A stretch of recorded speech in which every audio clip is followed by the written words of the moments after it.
What's up, guys? TNF, like, comment, share, subscribe, click on that bell. Today in the house, old friend and former bandmate from a bunch of different groups. Well, not that I played in, but he's played in the likes of Society's Finest, Lorene Drive. This runs through X No Love Lost X, Where Civil Blood Lies. Bet you didn't think I'd remember that one. Ladies and gentlemen, guitarist and longtime friend, Mr. Kevin Roddy.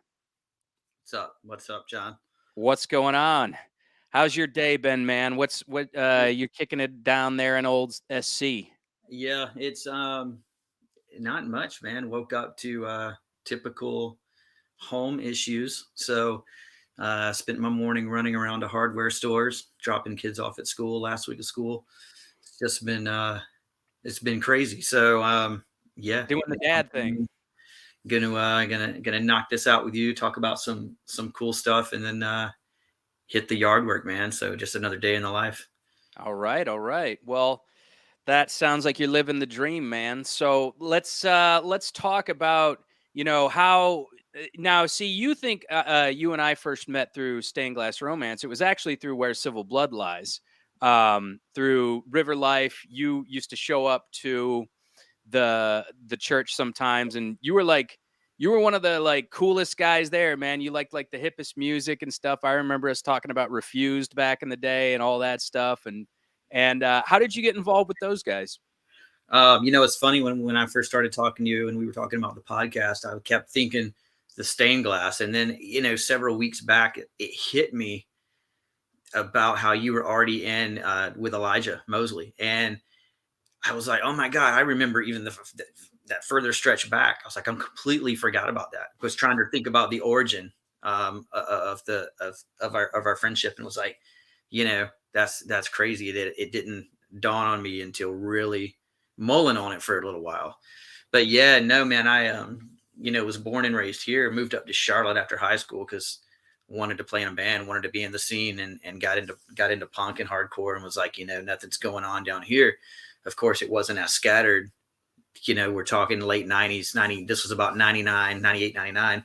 It wasn't as scattered back then, as you know, so you had to be in a city area or a particular area to even remotely be involved in any type of scene. Moved up to Charlotte in hopes of kind of putting a band together or just being around it in general. I met Elijah Mosley taking some classes up there in Charlotte, and I had not known him previously, but I had seen him. He played with his old punk band.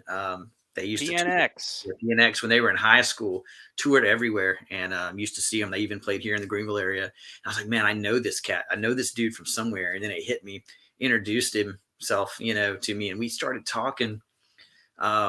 Man, we hit it off immediately, and I think it was like just several weeks from there is when we just started playing music. Right there on the spot. I think he had sort of the workings and the idea of Civil Blood going on at that time, but it wasn't a full component yet. I think they were just starting out.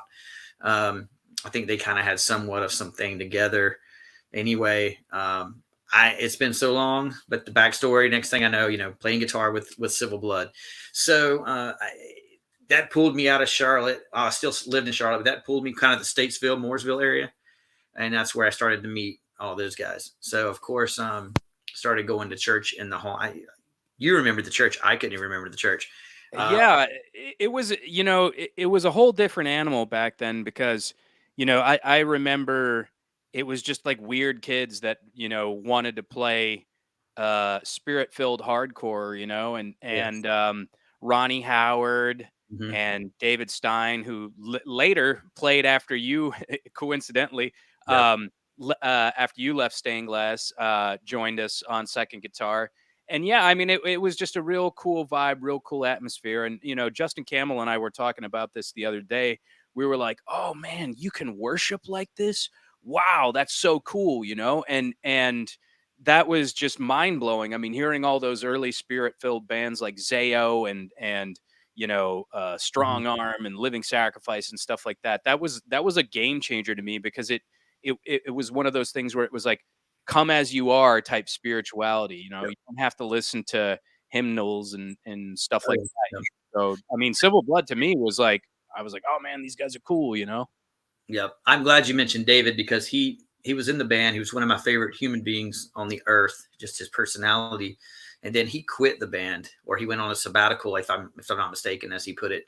Um, he had quit the band, and I have not seen him once since that day, since the last day I saw him.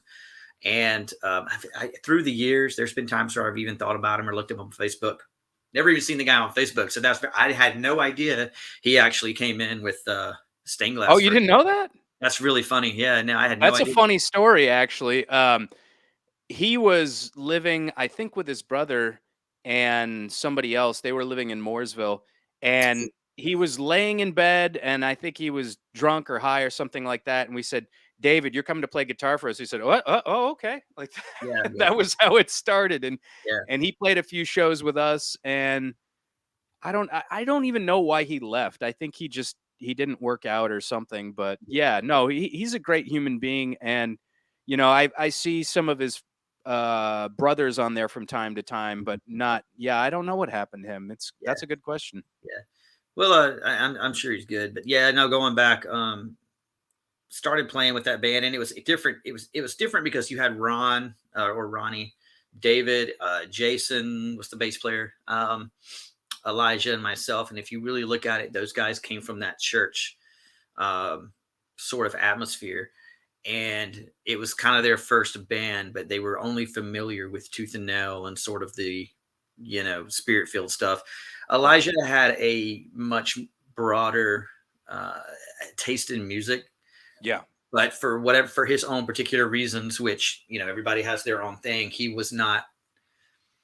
He wasn't really fond of the secular music. If you remember Elijah at that time, he was very much bound to what could help him grow spiritually, or what was spirit filled. And that was, I could never do that because I loved music too much. I couldn't bind myself to I still certain can't. things. But at that time, that was him, and that was totally cool. But I kind of came in, and I was, I had refused, and I had, like you mentioned earlier, I had the background of these favorite bands, and I think that sort of there still is a different sound. There's a different element to it, and sort of kind of we fused that with where they were going with Civil Blood, and sort of me. Not even, I wasn't even a writer. Elijah's a great musician, and I think he wrote almost everything for that band, but just bringing in some outside influence overall, not even writing, but just that outside influence. It just pushed a little more, and then Right. got a little more hardcore. I think Ronnie got into a little more stuff, which helped his vocals. And I mean, I think about the beliefs and the message that we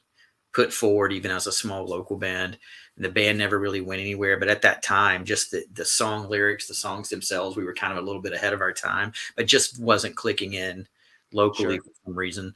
And if we had stuck it out, I think that could have been, eventually years down the road, could have became a monster. But of course, it was all our Sure first thing.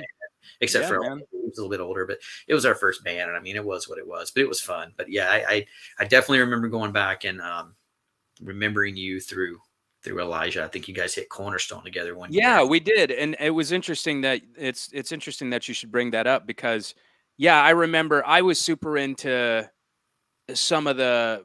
I mean, I love like the old school traditional hardcore bands like No Innocent Victim and stuff like that, and like Born Blind was playing there, and they were like ex members of No Innocent Victim, and then I listen to a lot of like secular quote unquote music, and I really hate using that word because if you ask me, I think it's all God at this point. I think everything in this world that high vibrational, low vibrational is all God. But yeah, no, that was a great trip going to Cornerstone with him because got to meet a lot of really cool people. I got to see so many good bands, and one of those bands you ended up joining, which we'll get back to, but then you went from Where Civil Blood Lies, and then did you play in anything musically in between then, or then? I I don't think so. My memory, but I don't think so. I think I probably dabbled. I think I might have tried out for some bands or jammed with some guys, but meeting Civil Blood, if you want to separate, of course, your memory is probably crazy too, but if you want to separate the scene, you had that Statesville scene, of course. So you're going to go back to Stronghold. Right. And Civil Blood were kind of like brother bands. And I don't even, no offense to any other bands, but I don't even remember some of those other bands now. Yeah. And I remember Grayson and those guys. You know, all those guys had great bands. It's just, I met Scotty through Stronghold, and then we started talking, and even to this day, our music taste really is like right here as far as like the scene and hardcore. Yeah. We started talking about Stained Glass, and then that just kind of started rolling, and it happened pretty quick, and it kind of was a gathering of everyone from the Statesville, Morrisville area, and so we put that together and started rolling with it. And I believe we might have played a small handful of shows before you came in. We're like, well, obviously this was, I want to say 2000. Was this 2000? Was this earlier than 2000? Probably well, I didn't join until 2002. I heard the band officially started in 2001. I had no place being in that. Yeah. But yeah, I think it was 2001. I think they had mentioned, I think the Verley brothers mentioned they'd played their first show at the Upper Room. Mm-hmm. Yeah. We played so many shows there. And then, of course, in that year, you weren't a true hardcore band or a true Christian hardcore band if you didn't have a keyboard. So I think that's when you came in. I think, you came in and played keyboard for 4 months, I think, was it? I didn't do that. I was never, I always tell people I was never in that band. No, I was. Like I said, I might have a bad memory then. we went through that. And it was, that was fun for a while. But for me, I think I was. Why did you leave, Kevin? You left before the good started getting good. I did. I left. Let's see. We played. I don't remember how long I was there. It could have been a year. It could have been 6 months. It could have been, we started writing. We put together the EP, the very, very first EP. Had like maybe 5 songs. And so, there was a good friend I had down in Florida. He hit me up and was like, "Hey man, come down and jam with us." And I was like, at the time, the guys in Under Oath had a side project. It was total moshcore, it was just breakdown after breakdown. And it was one of those, that's the X No Love Lost X. That was something fun they did on the side. Just was total, like they played with 7 Star and all those guys down there in Florida, Central Florida. Kind of a joke band, no? It was kind of a joke, but it was like, hey, we do this as a side project, but it was fun.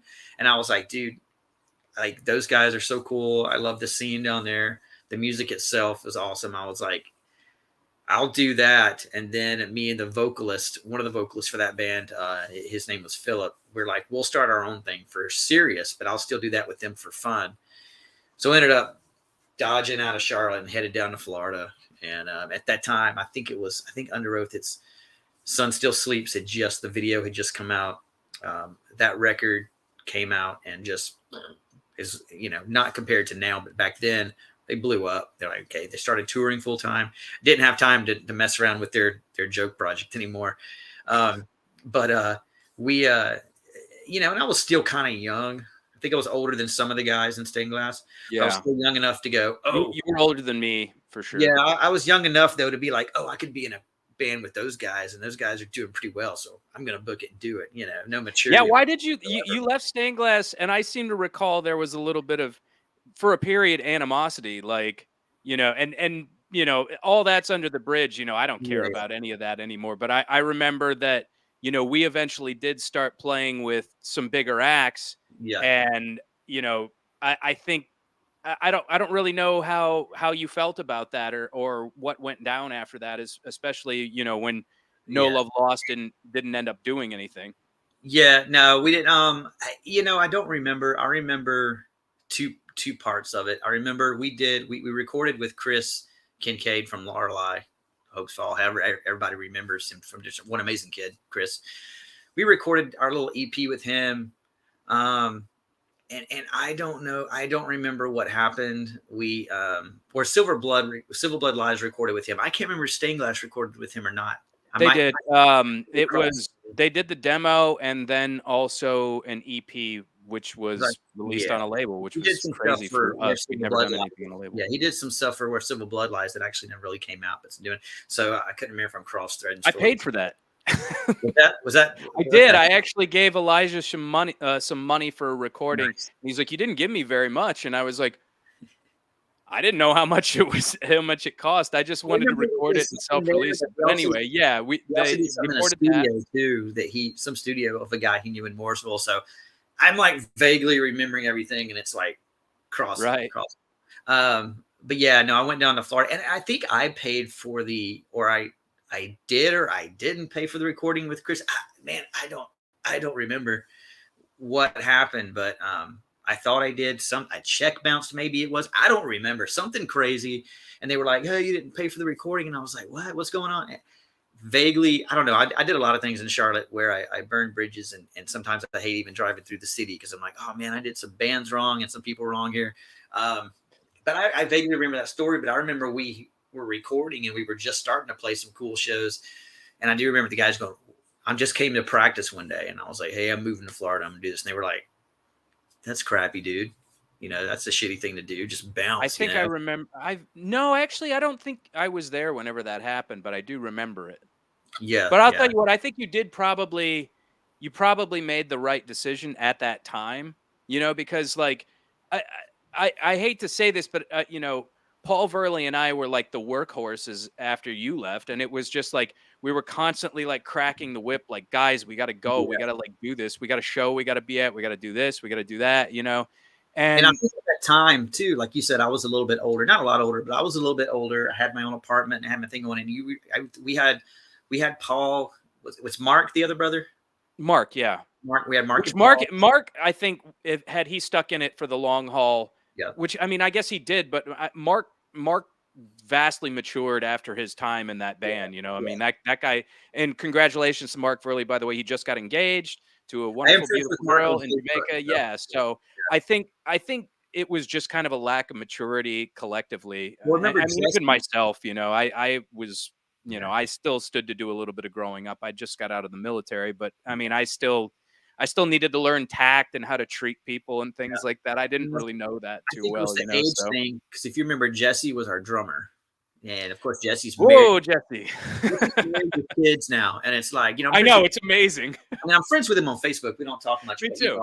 I do see his stuff, and he's doing hair and stuff, and which is great. But at that time, he was so young, I and know. there were times where it's like, can he do the show? Can he do a weekend away? Can he come to practice? And Right. he didn't fail to.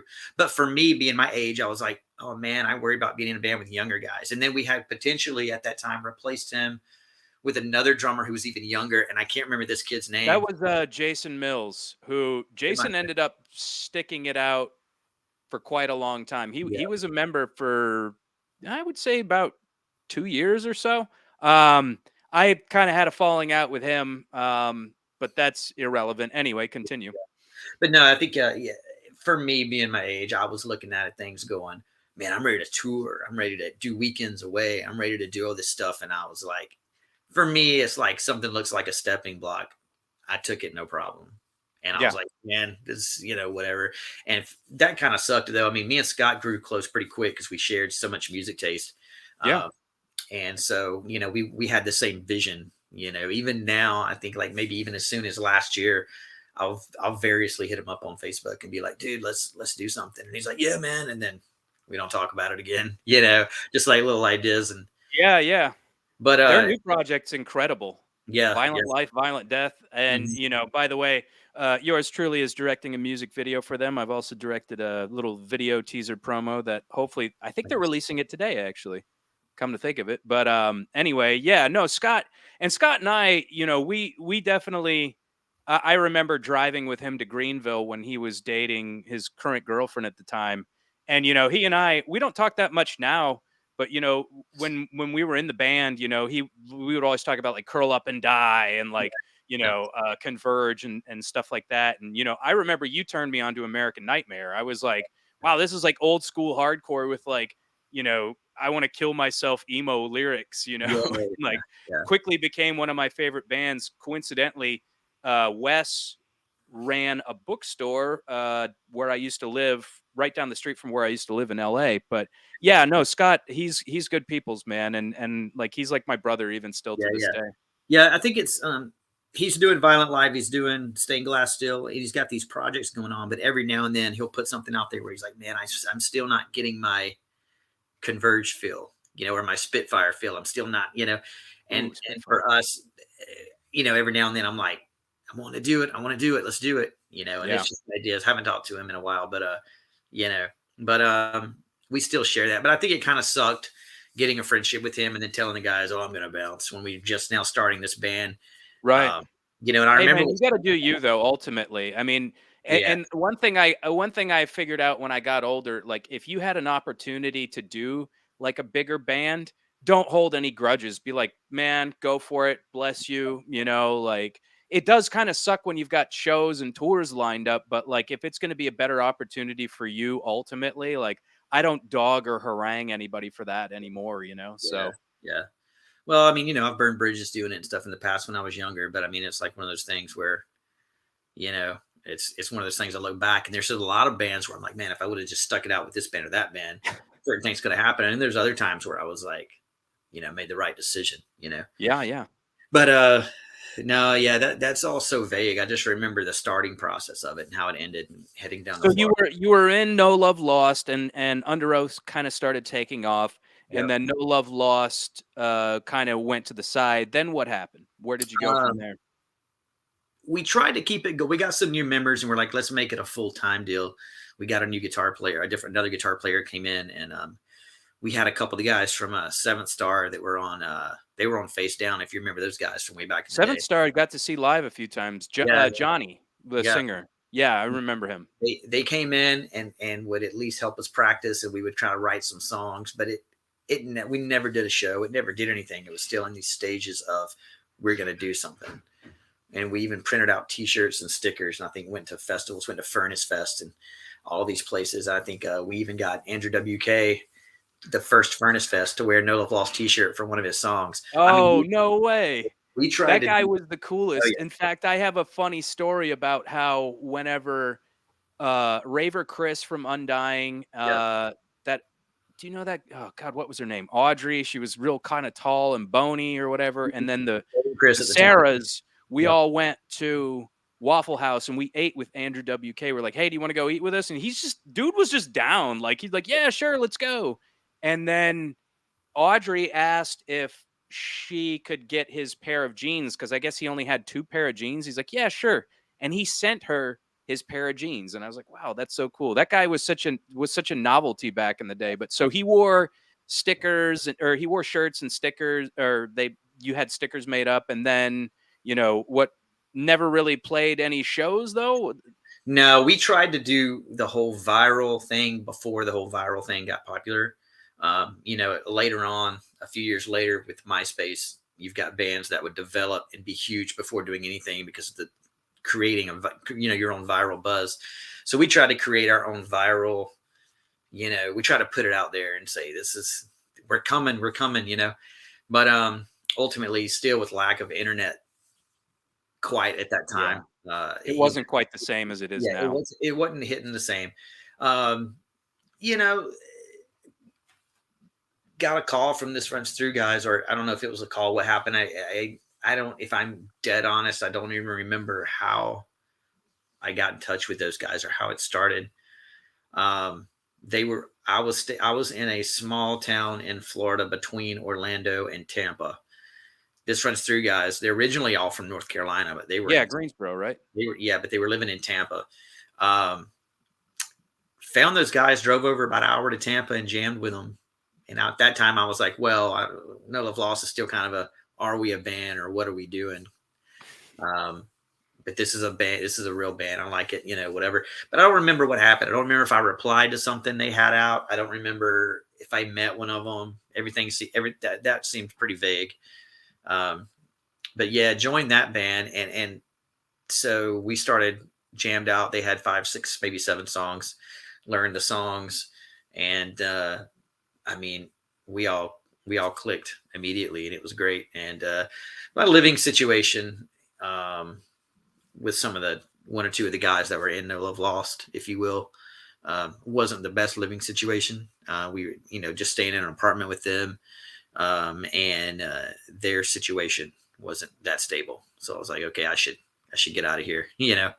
Um, all the guys in This Runs Through were living under this the guitar player's parents under their roof in one bedroom, getting fed Oh and my God. sharing bunk beds and sharing a computer.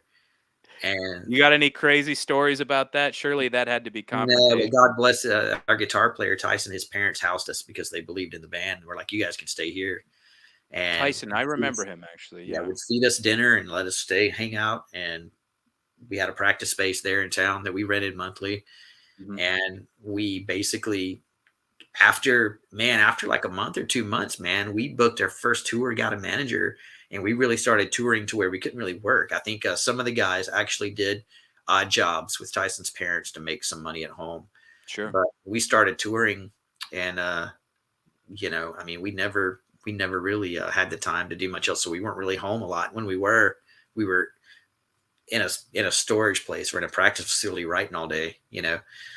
uh, and that's when it hit me. Okay, now I would say that was my official. I wouldn't say official real band because Stained Glass was a great band. I did book it a little early, so I didn't get to see some of the benefits of how that folded or unfolded. But I say This Runs Through is my first touring band. That's the first band I was in where we had a manager, we had a booking, agent, and we hit the road and would tour 2-3 months, with other great bands, and started actually talking to labels and playing Cool Fest and stuff, playing Furnace Fest and, doing that whole thing. So, yeah, that's kind of my beginning, I think, of my, my musical, my musical climb.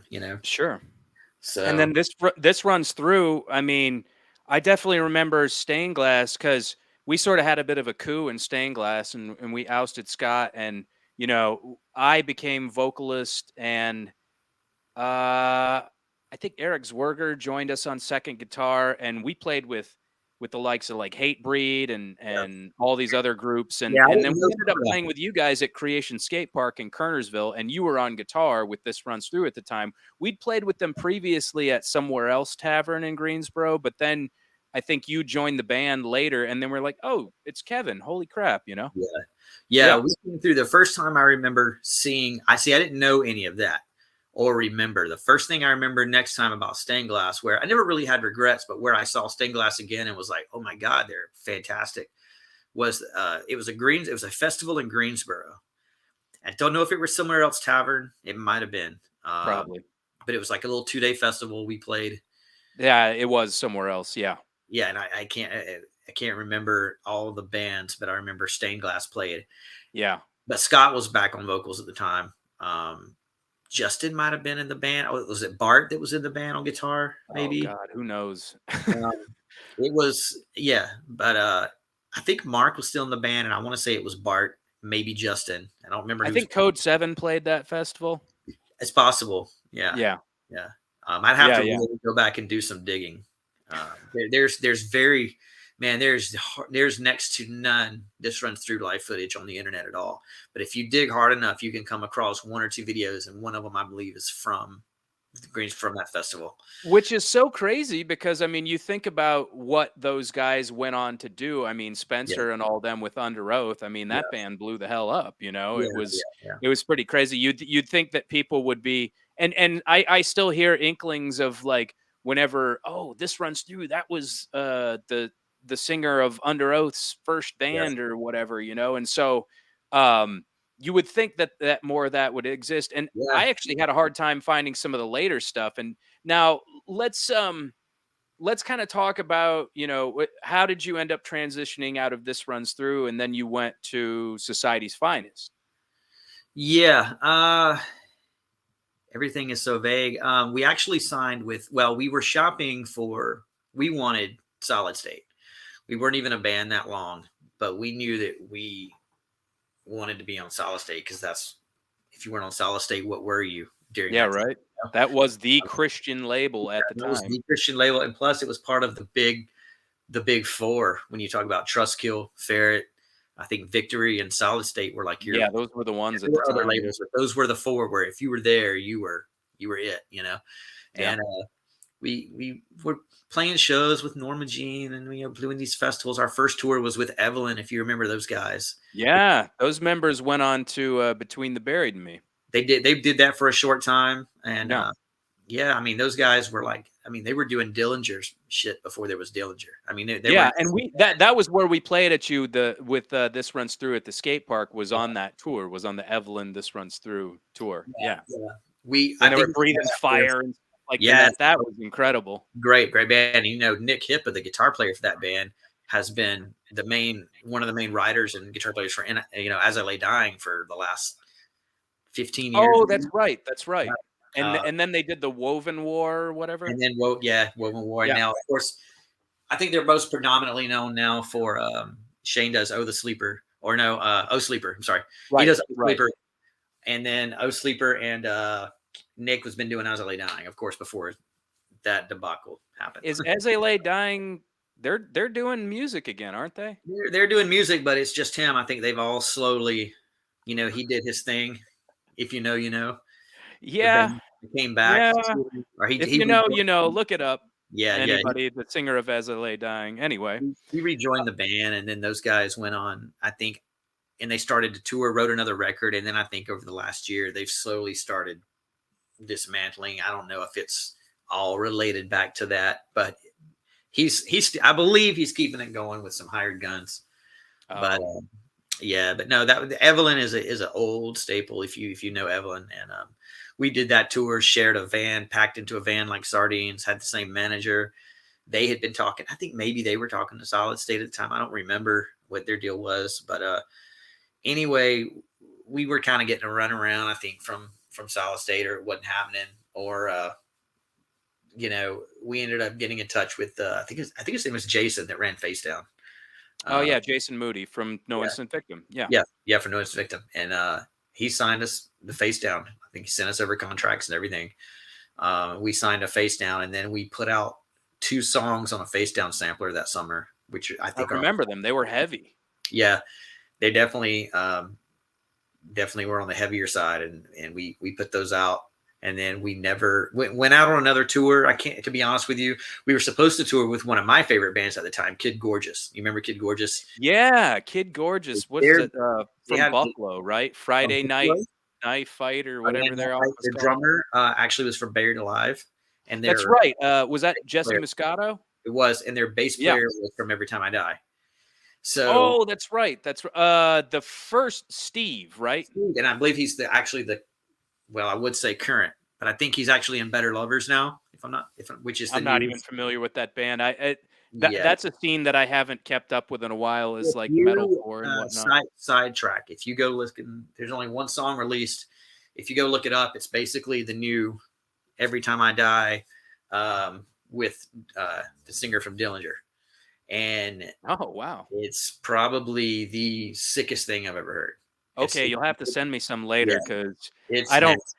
Yeah, I don't hear a lot of new music unless my friends send it to me because yeah, I'm just so caught up in like what I was listening to in like early mid 2000s that I don't really get to experience a lot of new stuff. yeah. But so yeah, that's cool. You were supposed to play with, or you did play with Kid Gorgeous.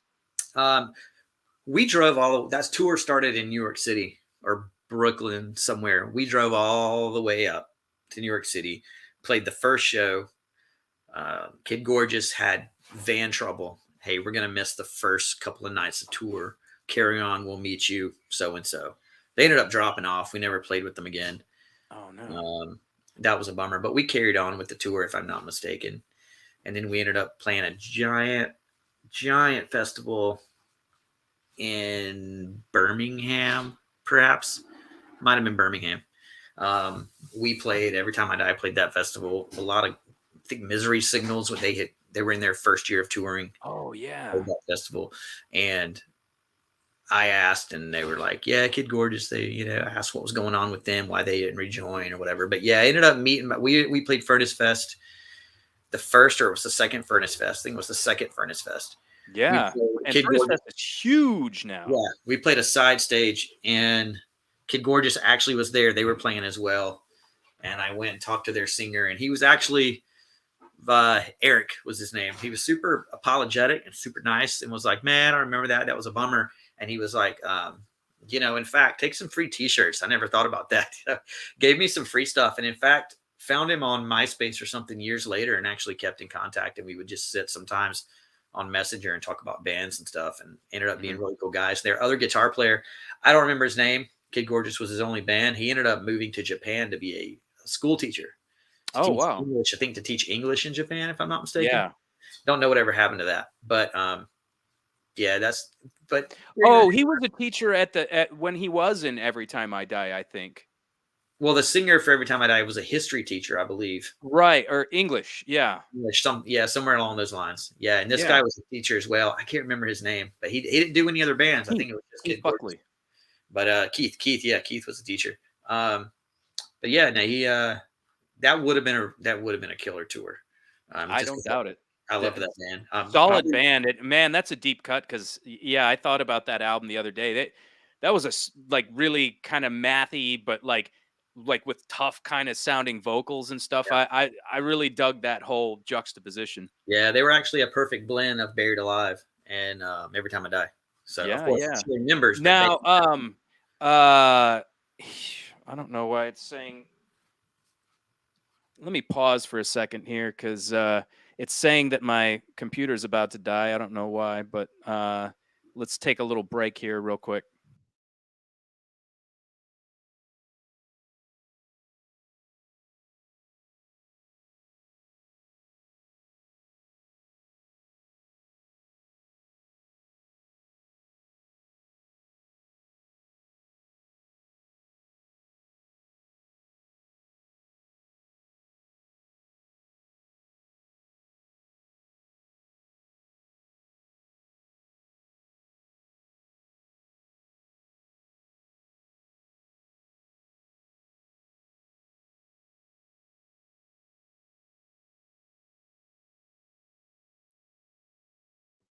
All right, we're back. Yeah, sometimes the power cord on this computer doesn't like to stay in totally. But yeah, Kid Gorgeous, Friday Night Knife Fight. Friday Night Knife Fight. They put out one after that was actually better. Can't remember the name of it, if I'm honest. But no, great band. Yeah, I think we continued on, did the tour, met back up with them at Furnace Fest. We did our thing. We actually ended up, there's a story. I don't know if it's true or not. I don't even know if it might have even been me that talked to him. I don't remember. But we signed a face down, and we kept Chad Johnson at the time was from, that runs Furnace Fest is from Solid State, was the man. That was the guy. You wanted him to want your stuff, to like your stuff. He was responsible for everything. And so I think, he kept saying, oh, I like it, has potential. We're not looking right now. Whatever the typical dabble was. And then later on down the road, I remember we kicked ourselves because one of us, like I said, memory serves me, it might have even been me, actually talked to him later on down the road.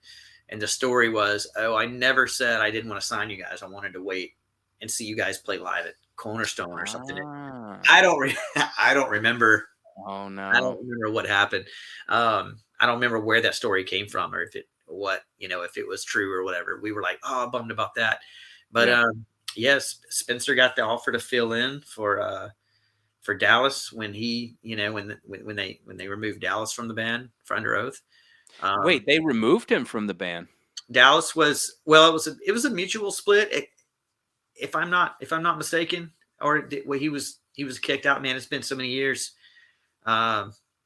With Dallas leaving, Dallas left or was kicked out, and I cannot remember. I say removed. Him and Octavio, the other guitar player, eventually split from the band. Yeah, I knew Octavio didn't really like the direction that the band was progressing into, and then he start some sort of black metal project or something. He started a band called was it Angels of Envy? No. Angels of Envy was a band with some other guys we knew. He was in another band. I don't think it was that band. I cannot remember the name of that band, but he ended up playing in another band that we played with locally a handful of times. Was it London? Was It might have been. London? I'm cross-threading a lot of the local scene bands now Yeah, that I know. And developed. everybody had the same kind of names around the time. It would Yeah, be yeah. like a girl's name or like a day of the week or a Yeah, month and some yeah, it was, but I do remember he started another great band that we played with, several, like, local shows coming through or whatever. It's skipping me now, but he was a great guy as well. He was actually always been one of my favorite guys I've ever met back. They don't know, pe didn't keep in touch with people him. He's forget always that been Under Oath's older stuff was black metal, great. It was, was. like, Yeah, so different than what it they was. ended up becoming. Yeah. Yeah, Spencer ended up filling in for them on that first tour without him. Um, if I'm not mistaken, and I think they asked him to join. I think he said no, and then he ended up actually joining after some time. They started writing together. I'm not really sure. We've never really talked about the development of it. Um, but I think something like that happened. I don't think he was interested because he wanted to pursue other things, but then kind of I think they started to really jive. Um, and so yeah, I mean, they went off to do great, obviously, you know, still there and doing great things. So how did you land in Society's Finest? So Society's Finest was okay. So after this runs through, stopped playing, and Spencer moved on and was working with Under Oath. I moved back to Greenville because I was like, you know what? I'm not sure what I want to do. I'm kind of in limbo. I'm not sure what I want to do musically. I think I want to go back to school. So, like every scene kid, I said, I'm going to go to hair school. I'm going to go to hospitality school because that's what you do if you're a scene kid, right? Right. When the Um, scene was about hair. when the scene was what it was, yeah. So I, Yeah. I moved back to Greenville and started going to hair school locally. And I met Josh, obviously doing different band stuff and That's all that. Josh Josh Ashworth, the from singer of Price Times, yeah. right. Um, we started talking, and he started talking about some labels, and some people were interested in the possibility of Society's Finest getting back together. And he sent me some of the new stuff one of their guitar players was working on. I really liked it and was like, I'm already a band whore at this point, you know. So it worked out. I think one of the only reasons I did it was my sister lived in Texas. She was going to school out there Mhm. in the Dallas area. So I was like, well, I've got family there. I got a place to stay, whatever. Moved out there. Well, I don't say move. Left to go out there for a little bit. And with Luke, who was also from Tampa, one of our good friends from Tampa who played in some local bands out there, he actually went with me. He was, I don't remember the name of the band he was in at the time, but I knew him from some friends. I knew he was a good drummer who was shopping, per se. Got together with him. We actually went together, joined the band, and learned the songs. And I think after 2 weeks of being there, loaded up and played Cornerstone.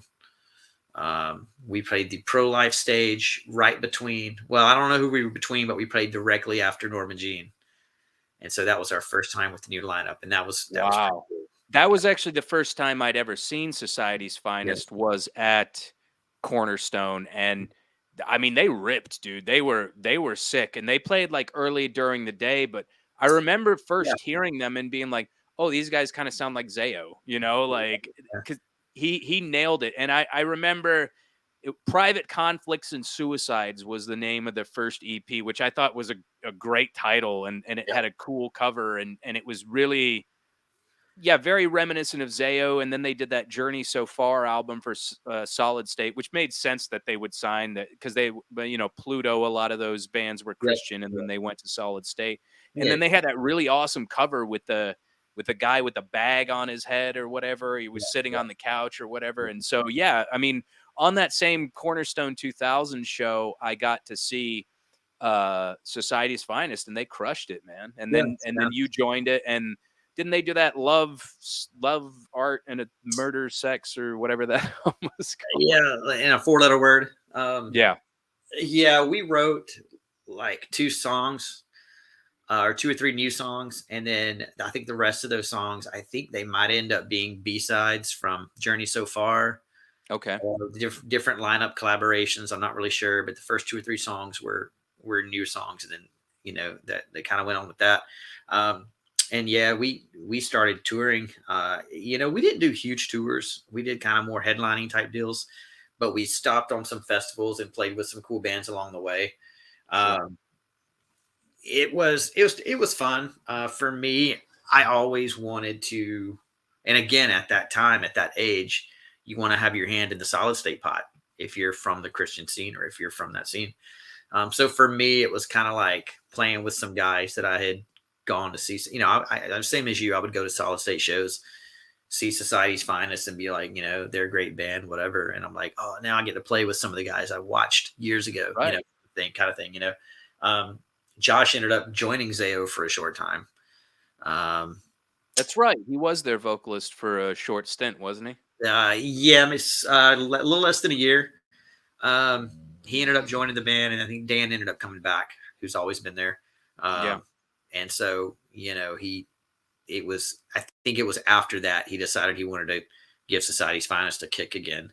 So it was actually funny because a lot of those shows on that tour flyers would say Society's Finest featuring members of Zayo, and it was like, or former members of Zayo.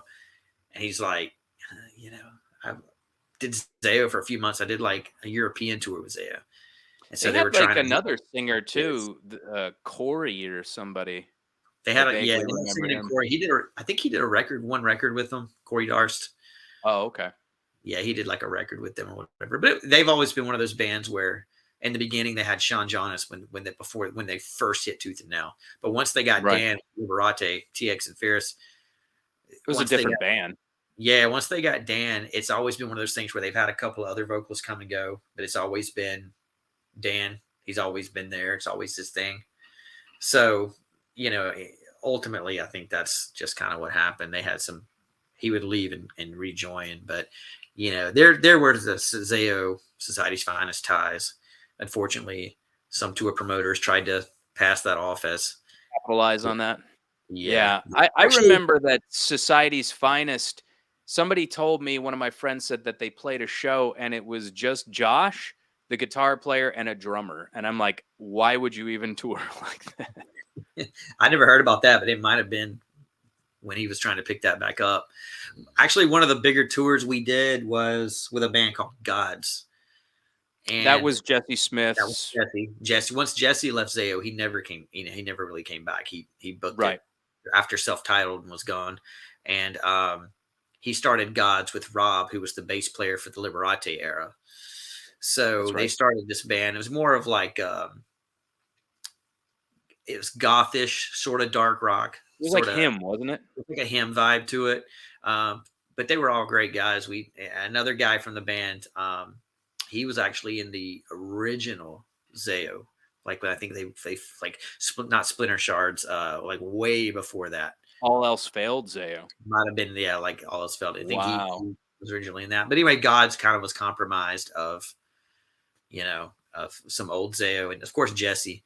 At that time, if you were in the scene and you can vouch that Jesse was someone you either wanted to know or you idolized, the greatest drummer that walked the Oh, he earth was every. great. And so he didn't play drums in Gods. He actually played guitar and did vocals. But I was like, man, I'm going to spend all this time with Jesse and learn from him.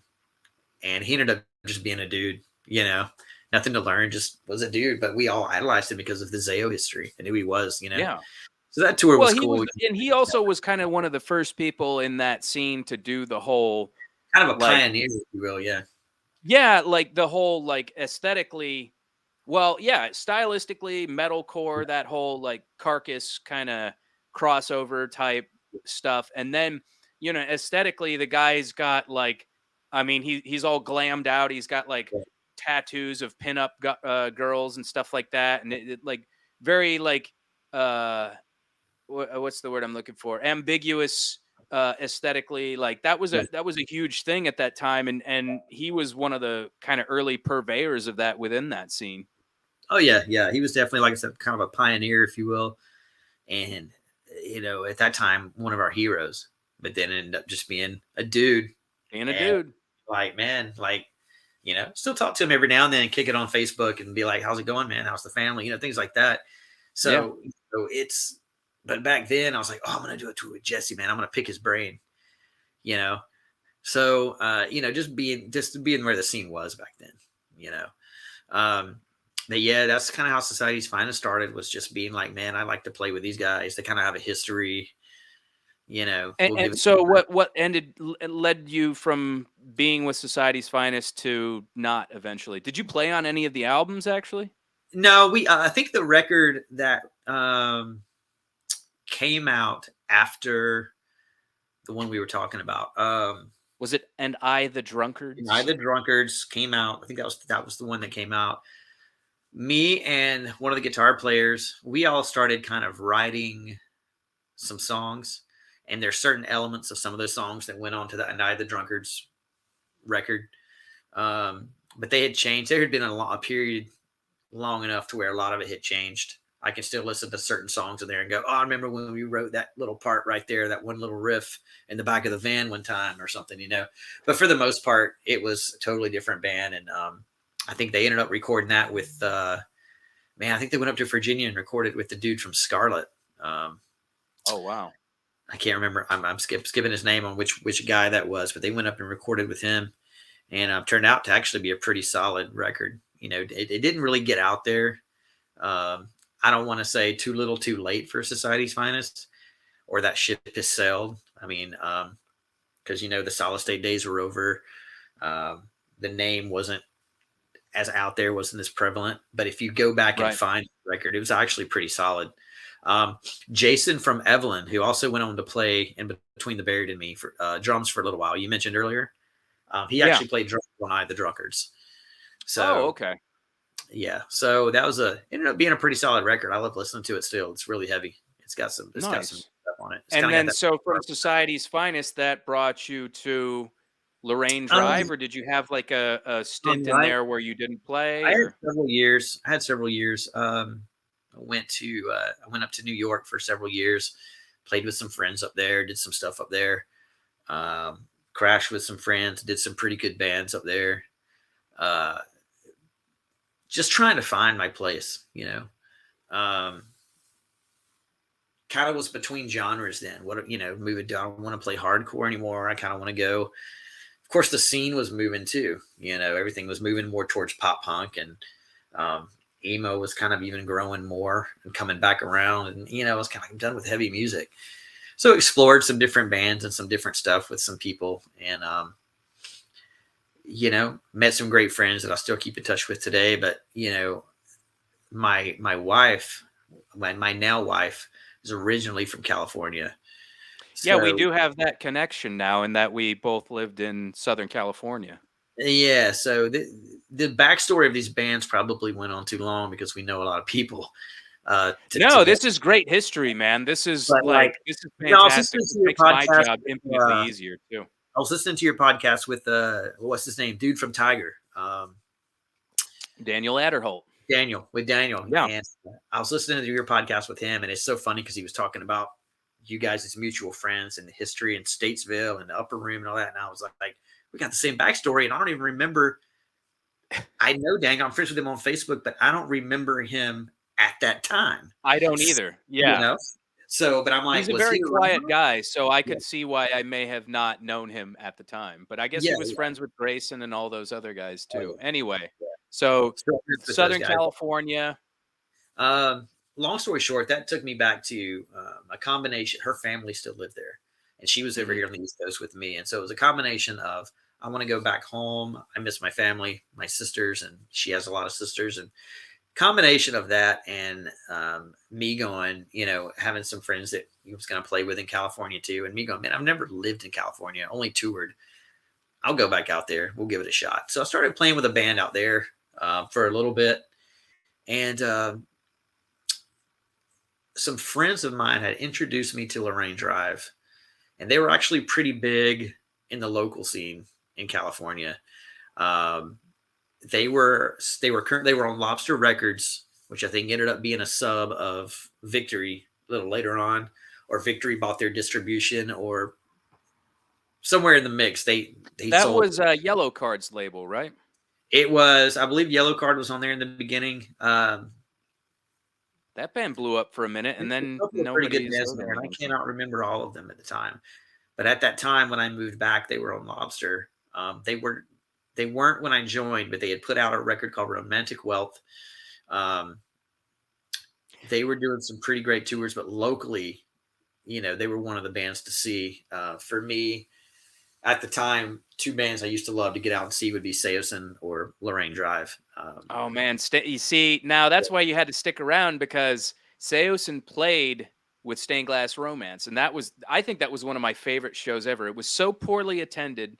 Nobody cared about Anthony Green or anything he was doing. This was, I think, before he was in Circa Survive. But yeah, that band was incredible, Yeah, and that dude is pretty awesome. I mean, he was yeah, junked out at the time, but yeah, awesome, awesome group.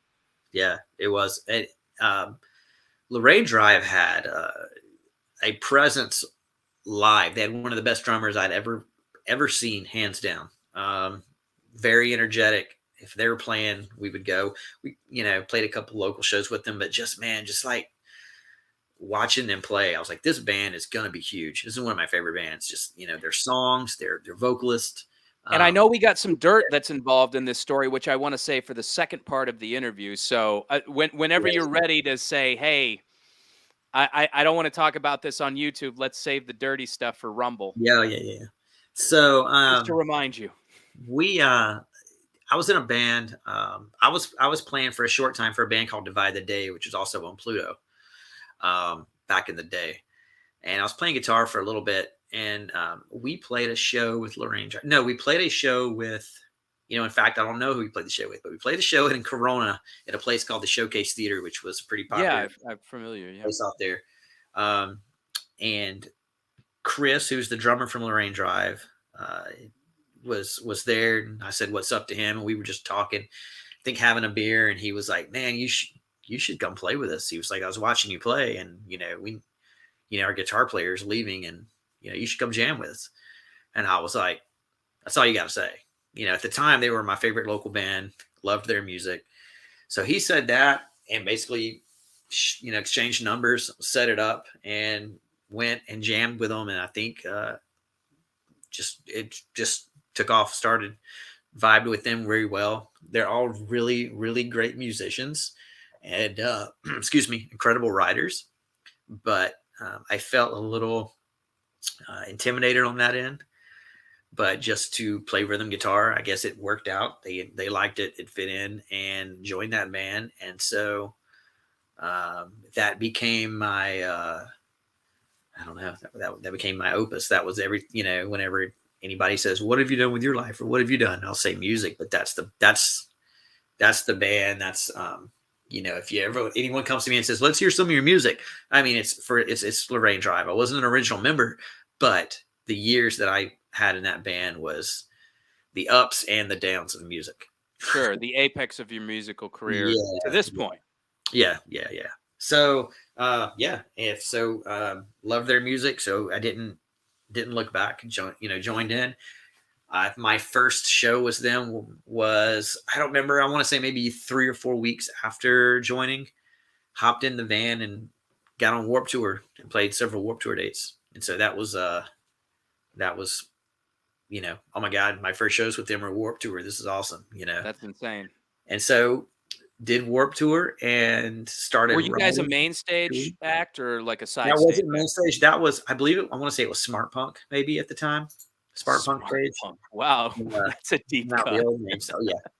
But what's funny is that we were on a small stage, but if you look back at the lineups on that stage, I mean, I think we played right before, after we played As Cities Burn. I mean, there were Oh, wow. great bands at that Oh time. yeah, don't get me wrong. Like I've seen some incredible sets performed from the quote unquote side stages. I saw a really awesome Death by Stereo set that was on the side stage. And I mean, say what you will, some of the best shows that I've seen at Tremont were in the Casbah. Some of the Yeah, best shows that I've seen at Ground Zero were in the not the main room, the side room.